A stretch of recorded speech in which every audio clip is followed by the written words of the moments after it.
शीतल और काजल दोनों बहनें थीं। उनका जन्म एक गरीब परिवार में हुआ था।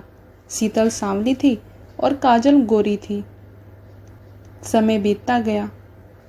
अब वे दोनों बहनें जवान हो चुकी थी। काजल तेज और मॉडर्न किस्म की लड़की थी, जिस वजह से राहुल ने उसे पसंद कर लिया, जो कि बहुत ही अमीर घर का लड़का था। जल्दी ही दोनों की शादी हो गई। दूसरी तरफ शीतल की शादी एक गरीब घर में हो गई। शीतल ढेरों और मान लेकर एक टूटे फूटे घर में आई। घर देखकर उसकी आंखों में आंसू आ गए, जैसे कि यहाँ उसका कोई अरमान पूरा ही नहीं होने वाला। लेकिन उसने इसी को अपनी किस्मत मान लिया और सब स्वीकार कर लिया। उधर काजल अपने महल से घर में आराम की जिंदगी जी रही थी। फिर एक रोज शीतल बाजार जा रही थी, जहां काजल अपनी महंगी सी कार में अपने पति के साथ बैठी हुई थी। काजल ने शीतल को देख लिया और वह उसके पास गई। अरे दीदी, तुम यहाँ? अरे हाँ काजल, वो मैं मार्केट आई थी सब्जी लेने।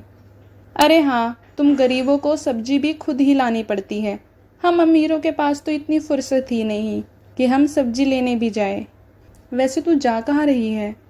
अरे दीदी, यहीं पास में ही राहुल ने एक नई कोठी ली है, बस वहीं जा रहे हैं।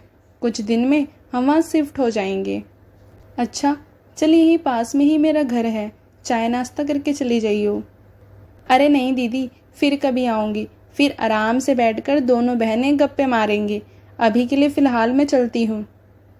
इतना कहकर काजल वहाँ से चली जाती है। ऐसे ही कुछ दिन बाद एक रोज शीतल आरव से कहती है, आरव, छत से पानी टपक रहा है, कम से कम छत की मरम्मत ही करवा दो।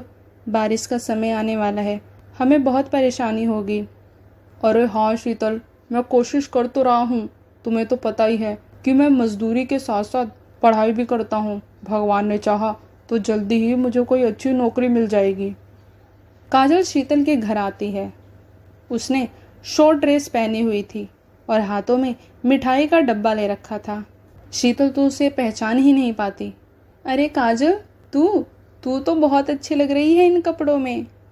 अरे तो लगूंगी ना दीदी, अब गरीब थोड़ी हूँ। तेरे घर पहली बार आई हूँ तो ऐसी थोड़ी मुंह उठाकर आ जाती। अच्छा, अब अंदर भी बुलाएगी या यहीं बाहर खड़ा रखेगी? अरे हाँ, आना। शीतल काजल के लिए पानी लेकर आती है।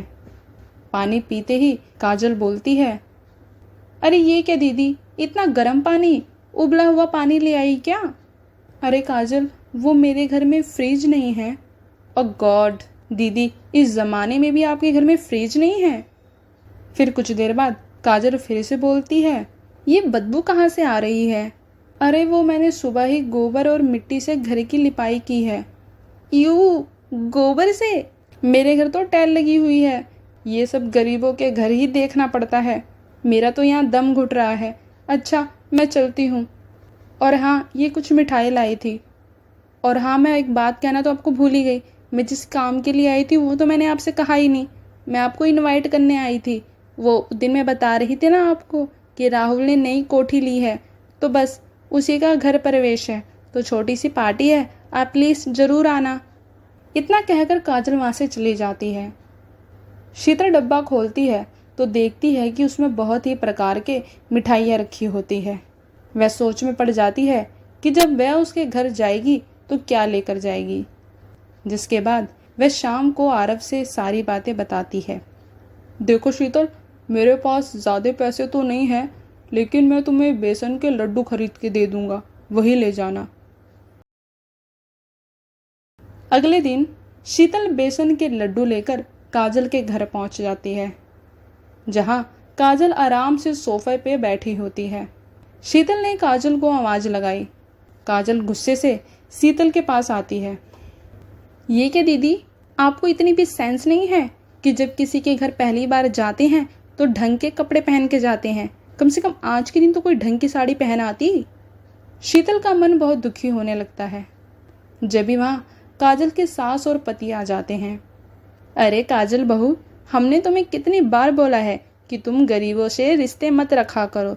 इस लड़की ने तो आज हमारी बेइज्जती करवा दी। और इनके हाथ में क्या है? ये बेसन के लड्डू? तुम तो गई थी तो कितना कुछ लेकर गई थी। इनकी तो बस यहीं तक औकात है। इतना सब सुनकर शीतल वहां से रोते रोते चली जाती है और घर आकर आरव को सारी बातें बताती है। कोई बात नहीं शीतल, अब से तुम अपनी बहन से कोई संबंध नहीं रखोगी। 6 महीने निकल जाते हैं और अचानक से आरव को एक फोन आता है जहां उसकी खुशी का ठिकाना नहीं रहता।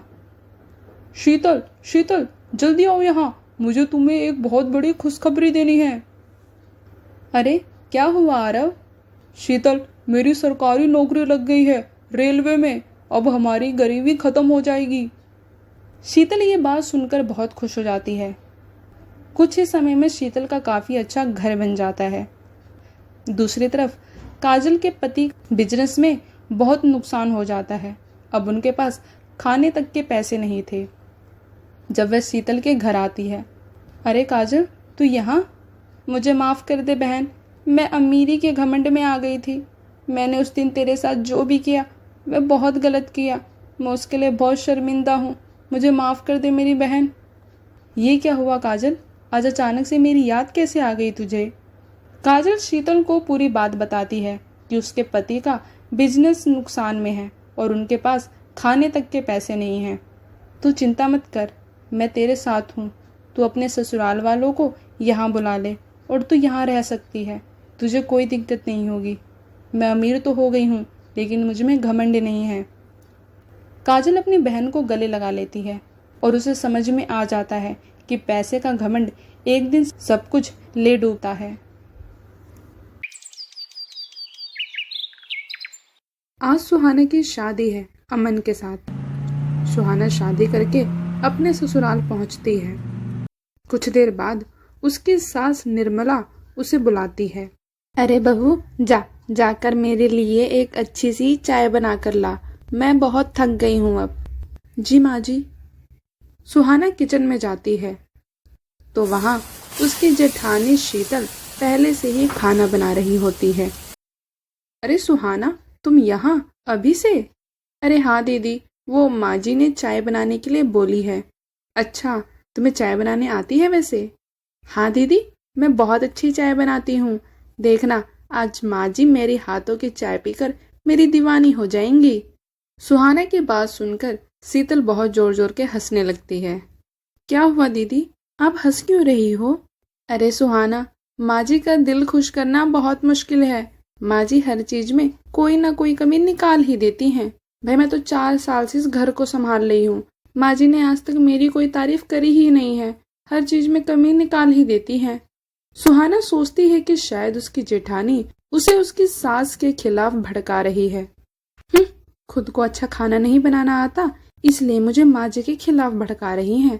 रुक जाओ दीदी, मैं अभी आपको चाय बनाकर दिखाती हूँ। सुहाना अदरक इलायची वाली चाय बनाती है और शीतल को देती है। दीदी, जरा टेस्ट करके बताना तो कि चाय कैसी बनी है।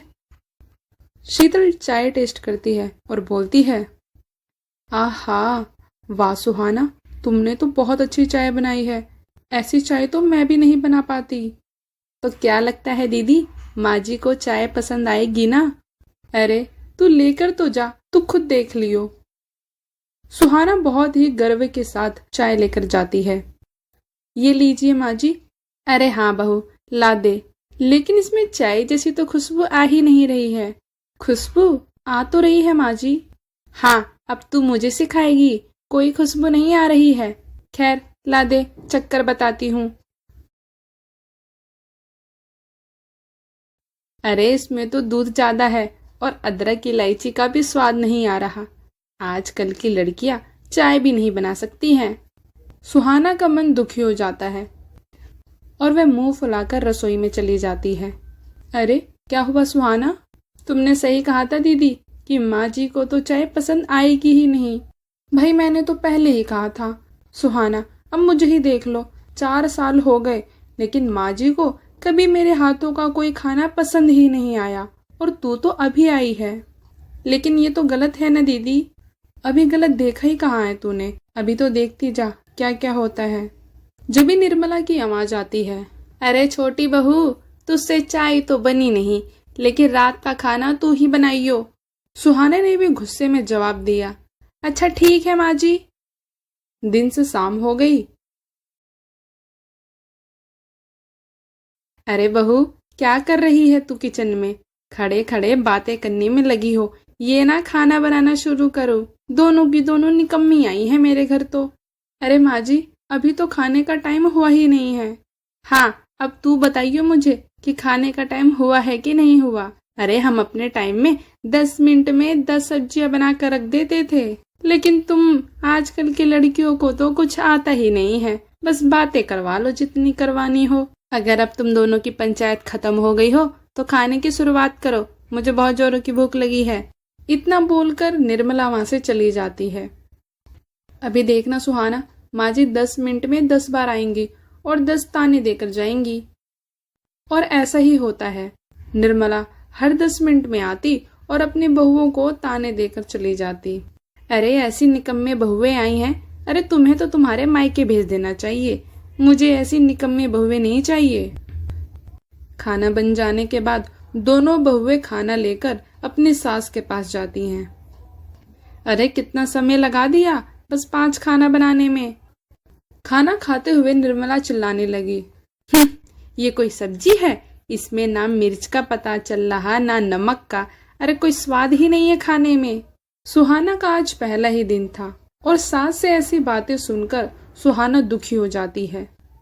जभी उसे शीतल समझाती है।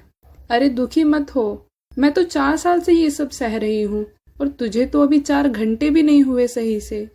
दीदी, लेकिन माँ जी ऐसा क्यों करती हैं? क्योंकि उन्हें अच्छा लगता है, उन्हें एहसास होता है कि वे सास हैं। लेकिन ये तो गलत है ना दीदी। गलत तो बहुत कुछ है सुहाना, लेकिन हम कर ही क्या सकते हैं। अच्छा चल, ये सब छोड़ और चलकर खाना खा ले। दोनों खाने के लिए बैठती हैं, लेकिन सुहाना के गले से खाने का एक निवाला नहीं उतर रहा था। फिर भी उसने कैसे कैसे थोड़ा खाना खाया। ये सिलसिला ऐसे ही चलता रहा। दोनों देवरानी जेठानी सारा दिन किचन में लगी रहती, लेकिन फिर भी उनकी सास को कुछ पसंद ही नहीं आता। अब सुहाना डर डर कर रहने लगी और भगवान से प्रार्थना करने लगी कि उसकी सास के व्यवहार में बदलाव आ जाए। फिर ऐसे ही एक दिन दोनों किचन में खाना बना रही होती हैं। तभी उनके दरवाजे पे एक साधु महाराज आते हैं।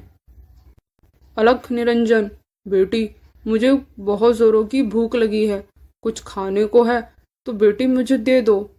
खाना तो नहीं है, हमने अभी ही खाया है, लेकिन कोई बात नहीं, हम आपके लिए फिर से बना देंगे। हाँ बाबा, आइए आप घर में चल के बैठिए। दोनों बाबा के लिए खाना बनाती हैं। बाबा खाना खाकर बोलते हैं, इतना स्वादिष्ट खाना मैंने पहले कभी नहीं खाया।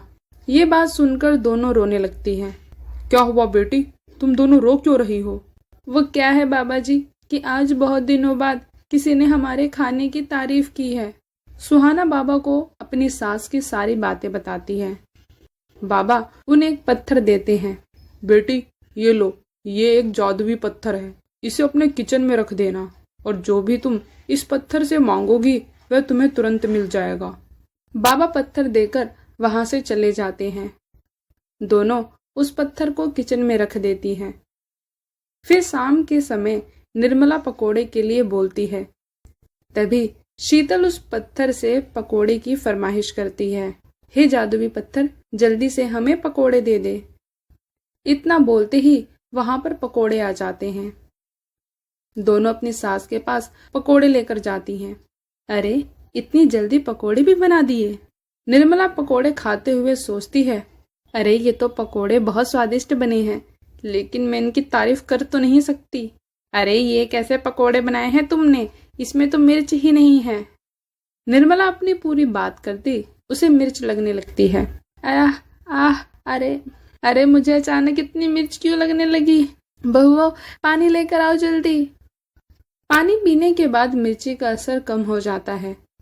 फिर शाम को, आज खाने में दाल रोटी बनाना और खाना अच्छा बनना चाहिए।